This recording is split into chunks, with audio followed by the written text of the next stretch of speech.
ধায় গাড়ি ধুম ছাড়ি ধায় শত পায়, ঝড় গতি দ্রুত অতি দুনিয়া কাঁপায়, ভাবরার বাজে ভেপু প্রাণপণে দিয়েছে কানে তালা, প্রাণে তবু খুশি উতলায়, ধায় গাড়ি ধায় শত পায়। একে দেখি ঢেকে ঢেকে ভাই, ঘোড়া চুলো গাছগুলো ছোটে বাই বাই, উঁকি মেরে ঝ্যাত করে সরে যায়, স্যাত করে দেখি ঘাড় কাত করে নয় আর নয়, ধায় গাড়ি ছোটে বাই বাই। হ্যাঁ, এইভাবেই দুনিয়া কাঁপিয়ে পৃথিবীতে বাষ্পরথ বা বাষ্পশকট বা চলতি কথায় যাকে আমরা রেলগাড়ি বলি তার আবির্ভাব ঘটে। রেলগাড়ি নিয়ে মানুষের হাজারো কৌতূহল, কিছু প্রশ্ন, কিছু ভ্রান্ত ধারণা। ভারতের মাটিতে কারা প্রথম রেলপথ নির্মাণের উদ্যোগ গ্রহণ করলেন এবং কিভাবে তারা তাদের পরিকল্পনাকে বাস্তব রূপ দিলেন, এ সবই যেন ইতিহাসের এক গুরুত্বপূর্ণ অধ্যায়। শুধু তাই নয়, কোন ভারতীয় প্রথম রেলগাড়িতে ভ্রমণ করেন, কোন ভারতীয় ভারতের মাটিতে প্রথম রেলপথ নির্মাণের স্বপ্ন দেখেন, এ যেন এক বিস্ময়। ভারতীয় মনীষীদের জীবনের সাথে রেলগাড়ি কিভাবে অঙ্গাঙ্গিভাবে জড়িয়ে আছে বা আমজনতার সহজ সরল জীবনে রেলগাড়ি কিভাবে প্রভাব ফেলেছে তা জানতে চলুন ইতিহাসের অলিগলিতে একটু বিচরণ করে আসি। ভারতীয় হিসেবে সর্বপ্রথম এই বাষ্প শকটের সাক্ষী হন রাজা রামমোহন রায়। 1831 সালের সেপ্টেম্বর মাসের কোনো একদিন তিনি ইংল্যান্ডে রেল যাত্রার অভিজ্ঞতা অর্জন করেন। এর কিছুদিন পর 1842 সালে প্রিন্স দ্বারকানাথ ঠাকুর রেল ভ্রমণ করে শুধু বিস্ময় প্রকাশই করেননি, তিনি দেশের মাটিতে রেলগাড়ি চালানোর স্বপ্ন দেখতে শুরু করেন। কার টেগোর অ্যান্ড কোম্পানির প্রতিষ্ঠাতা Dwarkanath the great western Bengal railway প্রতিষ্ঠা করে কলকাতা থেকে রাজমহল পর্যন্ত রেলপথ নির্মাণের পরিকল্পনাও করে ফেলেন। যদিও বিভিন্ন কারণে তিনি তাঁর স্বপ্ন সফল করতে পারেননি, তবুও তাঁর দূরদর্শিতা ও পরিকল্পনা পরবর্তীকালে ওই অঞ্চলের রেলপথ বিস্তারে বিশেষ সহায়ক হয়। এর বহু কাল পরে আরও এক বাঙালি, বিশ্ববরেণ্য চলচ্চিত্র পরিচালক সত্যজিৎ রায় অপু দুর্গার চরিত্রের মাধ্যমে সাদা কালো আলো ছায়ায় রেলগাড়ি দর্শনের এমন এক নান্দনিক দৃশ্যপট সৃষ্টি করলেন, তা যেন সত্যি প্রত্যেকের শৈশবের রেলগাড়ি দেখার অমোঘ আকর্ষণের সমার্থক হয়ে ওঠে।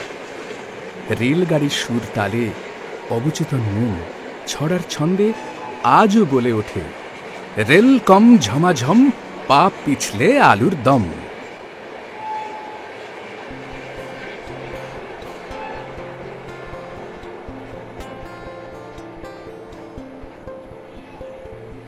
ভারতের রেলপথ বিস্তারের ক্ষেত্রে যে দুজন ব্যক্তিত্বের কথা উল্লেখ করতেই হয় তারা হলেন লর্ড ডালহাউসি এবং ইস্ট ইন্ডিয়ান রেলওয়ে কোম্পানির প্রথম এজেন্ট এবং managing director sir Rowland McDonald Stephen সাহেব। এই স্টিফেন সাহেবই পূর্ব ভারতের রেলপথ বিস্তারের ক্ষেত্রে বিশেষ ভূমিকা গ্রহণ করেছিলেন। দিনটি ছিল শনিবার, 1853 সালের 16 এপ্রিল, বাংলা 1260 সালের নববর্ষ। সেই দিনটি ভারতীয় রেলের ইতিহাসে একটি বিশেষ গুরুত্বপূর্ণ দিন।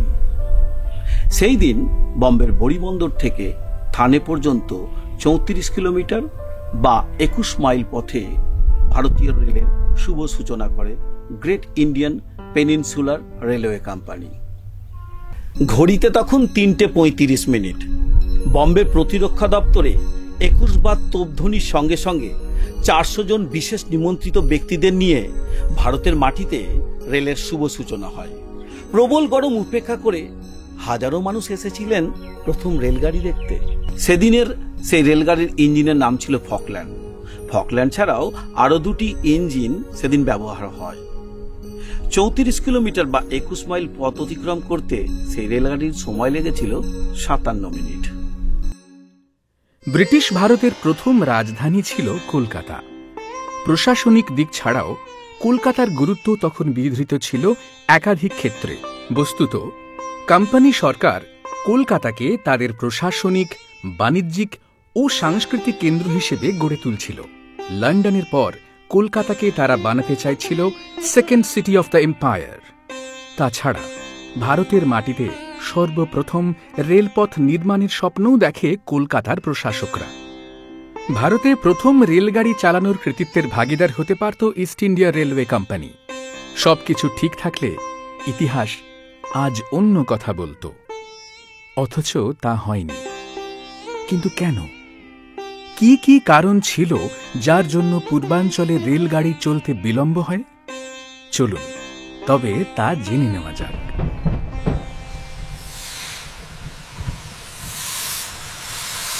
সেই সময় বিশ্বজুড়ে চলছিল ইঙ্গ ফরাসি দ্বন্দ্ব। ফরাসি অধিকৃত চন্দননগর দিয়ে হাওড়া থেকে রানীগঞ্জ পর্যন্ত রেলপথ নির্মাণের ক্ষেত্রে ফরাসি সরকার আপত্তি তোলে। ভারতবর্ষে ঔপনিবেশিক বাণিজ্যের কথা বিবেচনা করে ফরাসি সরকার দ্বিপাক্ষিক আলোচনার মাধ্যমে শেষ পর্যন্ত অনুমোদন দেয়। 1853 সালে হাওড়া থেকে পান্ডুয়া পর্যন্ত রেলপথ নির্মাণ শেষ হয়। দ্বিতীয়ত, পূর্বাঞ্চলের রেলগাড়ির জন্য রেল কামরা বিলেত থেকে আনার সময় HMS গুডউইল নামে একটি জাহাজ হুগলি নদীর মোহনার কাছে স্যান্ডহেডে ধাক্কা লেগে ডুবে যায়। অবশেষে ইস্ট ইন্ডিয়ান রেলওয়ে কোম্পানির ইঞ্জিনিয়ার মিস্টার হডসন ভারতেই রেল কামরা তৈরির কারখানা তৈরি করে এই সমস্যার সমাধান করেন। এই কোম্পানি দুটির নাম হলো Messrs EIR locomotive engineer Stuart and company ও মেসার্স সেটন অ্যান্ড কোম্পানি। তৃতীয়ত, ইস্ট ইন্ডিয়ান রেলওয়ে কোম্পানির ইঞ্জিন ফেয়ারি কুইন ইংল্যান্ডের লিভারপুল বন্দর থেকে ভারতে আসার সময় পথ ভুলে অস্ট্রেলিয়ার কোনো এক বন্দরে গিয়ে উপস্থিত হয়। অনেক ঘোরাঘুরির পর অবশেষে 1854 সালের জুন মাসে কলকাতার খিদিরপুর ডকে এসে পৌঁছায়। মিস্টার হডসন 1854 সালের 28 জুন হাওড়া থেকে পান্ডুয়া পর্যন্ত প্রথম পরীক্ষামূলকভাবে রেলগাড়িটি চালালেন।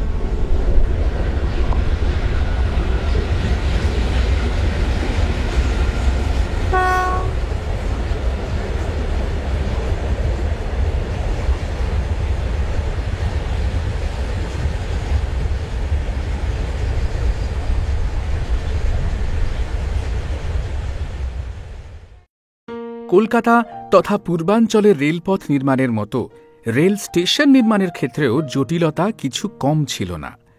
শুধু হাওড়া স্টেশনের আদি পর্বের কথা জানলেই অনুমান করা যায় এই সমস্যাটি কতখানি জটিল ছিল। হাওড়া স্টেশন সংলগ্ন অঞ্চলে অনেক ইউরোপীয়দের বাংলো ও দেশীয় জনগণের বসতবাড়ি ছিল।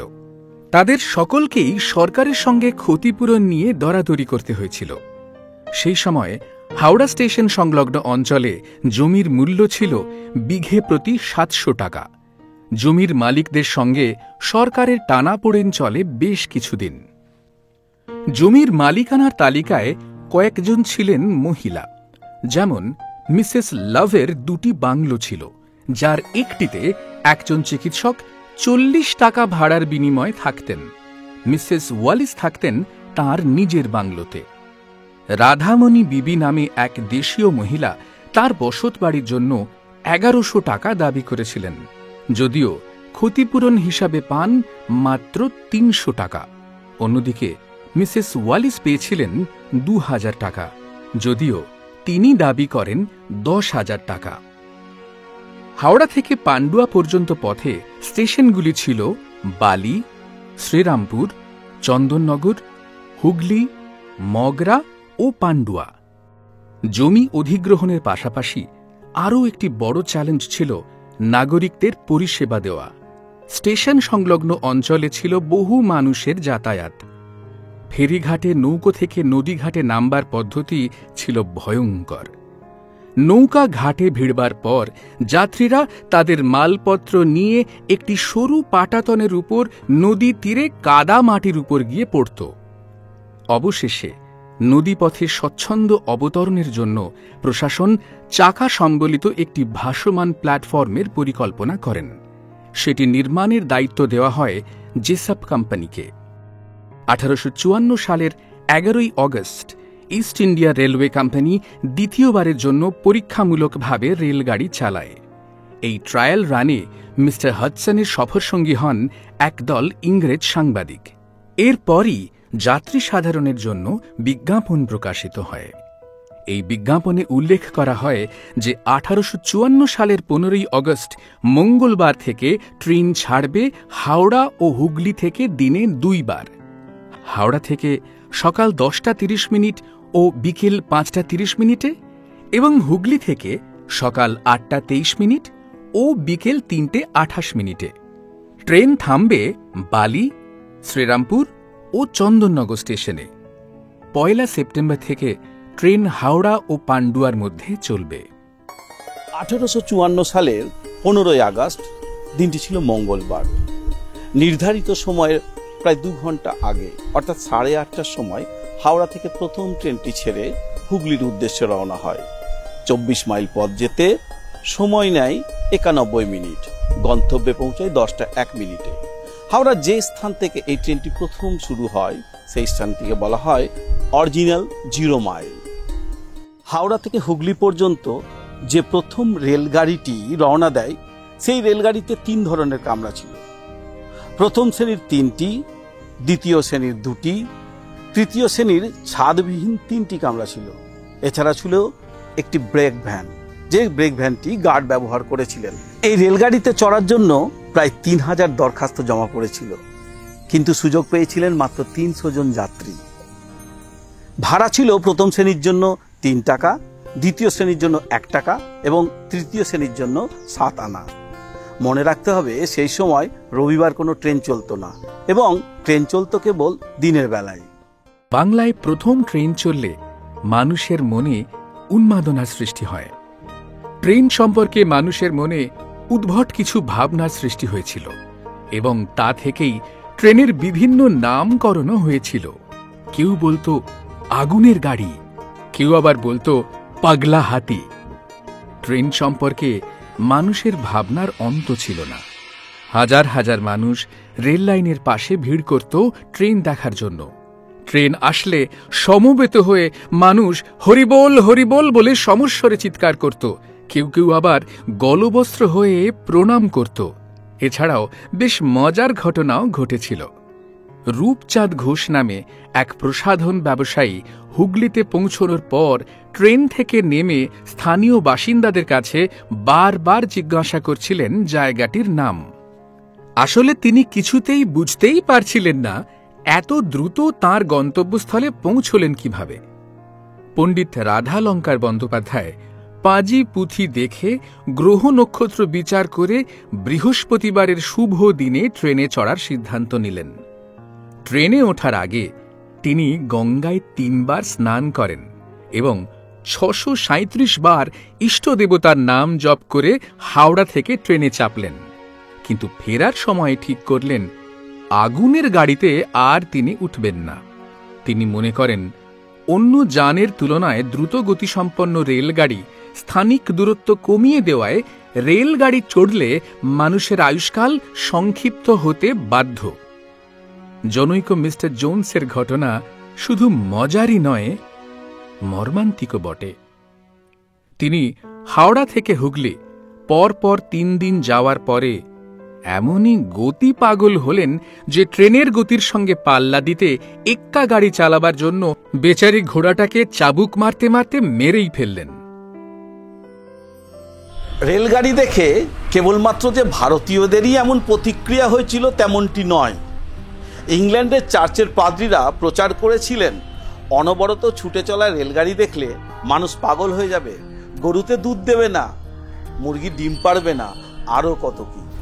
সেই তুলনায় ভারতীয়রা রেলকে অনেক সহজেই মেনে নিয়েছিল। নিস্তরঙ্গ শান্ত জীবনে গ্রামের গৃহবধূরা ইঞ্জিনে সিঁদুর পরাতো, পূজার জন্য ভোগ দিত আর রেল লাইনে পয়সা দিত। রেল রেল রেল তোমার পায়ে দি তেল, রেলের কুঠি কত দূর, ব্যথার পায়ে তেল সিঁদুর। এসো রেল বসো রেল, মুখে জল বাতাসা, চালে ডালে রেখো তুমি আমার কাছারে বাছারে। রেল রেল রেল আমার ভাতারে দিও মুড়ি তেল। স্বাধীনতার আগেও 15ই আগস্ট প্রতিটি ভারতবাসীর কাছে একটি বিশেষ গুরুত্বের দিন ছিল। এর কারণ হলো 1854 সালের ওই দিনটি থেকেই পূর্বাঞ্চলের রেলযাত্রা শুরু হয়। এরপর ধীরে ধীরে বাংলার বিভিন্ন প্রান্তে বিভিন্ন সময়ে রেল বিস্তার হতে থাকে। যেমন 1855 সালে হাওড়া থেকে রানীগঞ্জ, 1862 সালে সাহেবগঞ্জ লুপ লাইন, 1863 সালে নলহাটি আজিমগঞ্জ, 1864 সালে হাওড়া এলাহাবাদ, 1871 সালে হাওড়া দিল্লি মেন লাইন, 1895 সালে হাওড়া তারকেশ্বর, 1905 সালে শিয়ালদা লালগোলা, 1906 সালে গ্র্যান্ড কর্ড লাইন, 1913 সালে ব্যান্ডেল কাটোয়া আজিমগঞ্জ বারহারোয়া প্রভৃতি রেলপথের সূচনা হয়। 1969 সালের 1 মার্চ হাওড়া রাজধানী এক্সপ্রেসের সূচনা হয়।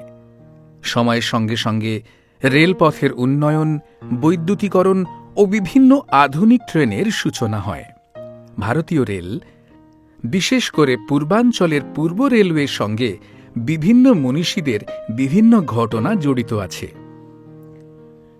এই প্রসঙ্গে সর্বাগ্রে রবি ঠাকুরের কথা বলতে হয়। গুরুদেব তাঁর শৈশবকালে উপনয়নের পর 11 বছর 9 মাস বয়সে হাওড়া বোলপুর রেল যাত্রা করেছিলেন। এরপর মহর্ষি দেবেন্দ্রনাথ ঠাকুর তাঁকে নিয়ে হিমালয়ের দিকে রওনা হন। তাঁর সমবয়সী ভাগ্নে সত্যপ্রকাশ গঙ্গোপাধ্যায় রেলগাড়ি সম্পর্কে তাকে আগাম কিছু তথ্য দিয়েছিলেন। রবীন্দ্রনাথ তাঁর রেলগাড়ি চড়ার অভিজ্ঞতা জীবন স্মৃতি গ্রন্থে উল্লেখ করেছেন। তিনি লেখেন, সত্য বলিয়াছিল, বিশেষ দক্ষতা না থাকিলে রেলগাড়িতে চড়া এক ভয়ঙ্কর সংকট। পাপ ফসকাইয়া গেলেই আর রক্ষা নাই। তারপর গাড়ি যখন চলিতে আরম্ভ করে তখন শরীরের সমস্ত শক্তিকে আশ্রয় করিয়া খুব জোর করিয়া বসা চাই, নহিলে এমন ভয়ানক ধাক্কা দেয় যে মানুষ কোথায় ছিটকাইয়া পড়ে তাহার ঠিকানা পাওয়া যায় না। বিষয়টি কাকতালীয় মনে হলেও গুরুদেব তাঁর মৃত্যুর 2 সপ্তাহ আগে 25 জুলাই 1941 সালের বিশেষ রেলগাড়িতে শেষবারের মতো বোলপুর থেকে হাওড়া আসেন। হাওড়া স্টেশনে তাঁর সেলুন কার পৌঁছনোর পরে একটি বাচ্চা মেয়ে তাঁর অটোগ্রাফ চায়। ওঠার ক্ষমতা না থাকায় শুয়ে শুয়েই তিনি অসাধারণ 3 লাইনের একটি ছড়া লিখে দিয়েছিলেন, এসো সই, চাও সই, তাই সই। দেখেছি রূপসাগরে মনের মানুষ, কাঁচা সোনা তারে ধরি ধরি মনে করি, ধরতে গেলে তাই না ধরা। তারে ধরি ধরি মনে করি, ধরতে গেলে তাই না ধরা। দেখেছি রূপসাগরে মনের মানুষ, কাঁচা সোনা। দেখেছি রূপসাগরে মনের মানুষ, কাঁচা সোনা। 1897 সালের 19 ফেব্রুয়ারি স্বামী বিবেকানন্দ যখন আমেরিকার শিকাগোয় অনুষ্ঠিত বিশ্ব ধর্ম সম্মেলনে বিজয় ধ্বজা উড়িয়ে কলকাতা অভিমুখে আসছিলেন, তখন তিনি বাংলার মাটিতে পা দিয়ে বজবজ রেল স্টেশনে এসে উপস্থিত হন। সেখান থেকে তিনি রেলপথে শিয়ালদা হয়ে আসেন। বিবেকানন্দের এই বজবজ রেল স্টেশনের অপেক্ষার মুহূর্ত ভারতীয় রেলের কাছে এক গৌরবময় মাহেন্দ্রক্ষণ। 1915 সালের 6 মার্চ রেলে চড়ে জাতির জনক মহাত্মা গান্ধী শান্তিনিকেতনে উপস্থিত হন। ওই দিনই মহাত্মা গান্ধী ও কবিগুরু রবীন্দ্রনাথের ঐতিহাসিক সাক্ষাৎকার ঘটে। 1915 থেকে 1919 সালের মধ্যে তিনি বহুবার রেলে 3য় শ্রেণীর কামরায় যাত্রা করেন। 14 জানুয়ারি 1941 সালের রাত্রি ভারতের ইতিহাসে চিরস্মরণীয় হয়ে থাকবে। ওই দিন নেতাজি সুভাষচন্দ্র বসু কলিকাতা থেকে সড়কপথে গোমো রেলওয়ে স্টেশনে পৌঁছে কালকা মেলে চেপে শেষবারের মতো ভারত ছেড়ে কাবুলের পথে যাত্রা করেন। ভারতীয় রেল যাত্রীদের সুবিধের জন্য বিভিন্ন ব্যবস্থার সংযোজন করে। এই বিষয়ে একটি অতি প্রয়োজনীয় সংযোজনের কথা না উল্লেখ করলে রেলের উপাখ্যান অসম্পূর্ণ থেকে যাবে। 1909 সালের 2 জুলাইয়ের কথা। অখিলচন্দ্র সেন নামে এক রেলযাত্রী তাঁর শ্বশুরবাড়ি থেকে ফেরার পথে প্রাকৃতিক চাপ সহ্য করতে না পেরে আহমদপুর রেল স্টেশনের প্ল্যাটফর্মের পাশে প্রাতকর্ম করার উদ্দেশ্যে বসে পড়েন। কিন্তু তার এই কর্মটি সম্পন্ন হওয়ার আগেই উক্ত ট্রেনের গার্ড সাহেব বাঁশি বাজিয়ে দেন। বাধ্য হয়ে তিনি পরিমরি করে এক হাতে লোটা, অন্য হাতে ধুতি ধরে কোনো মতে ট্রেনে ওঠেন। কিন্তু তার সেই কাণ্ডে অপেক্ষামান পুরুষ, মহিলা এবং তিনি নিজেও এক অস্বস্তিকর পরিস্থিতির সম্মুখীন হন। অতঃপর অখিলবাবু সাহেবগঞ্জ স্টেশনের সুপারিনটেন্ডেন্টের কাছে অজস্র ভুলে ভরা ইংরেজিতে একটি চিঠি লেখেন এবং ট্রেনটি তার জন্য 5 মিনিট অপেক্ষা না করায় গার্ডের বিরুদ্ধে নালিশ করেন। এই অভূতপূর্ব ঘটনার জন্য এবং অখিল সেনের মতো মানুষের পরিস্থিতির কথা বিবেচনা করে রেল কোম্পানি রেল বগিতে টয়লেট রাখার ব্যবস্থা গ্রহণ করে। আসলে ভারতীয় লোকজীবনের মতোই ভারতীয় রেল ভারতবর্ষের রাজনীতি, সংস্কৃতি এবং অর্থনীতির সাথে একাত্ম হয়ে পড়েছে। ভারতীয় জাতীয়তাবোধ এবং ভারতীয়দের মধ্যে ঐক্যবদ্ধনে রেল যেন সত্যি অনন্য। পূর্ব রেল তথা ভারতীয় রেল মানব সেবায় সর্বদা নিয়োজিত হয়ে বলে চলেছে, আপনার যাত্রা শুভ হোক।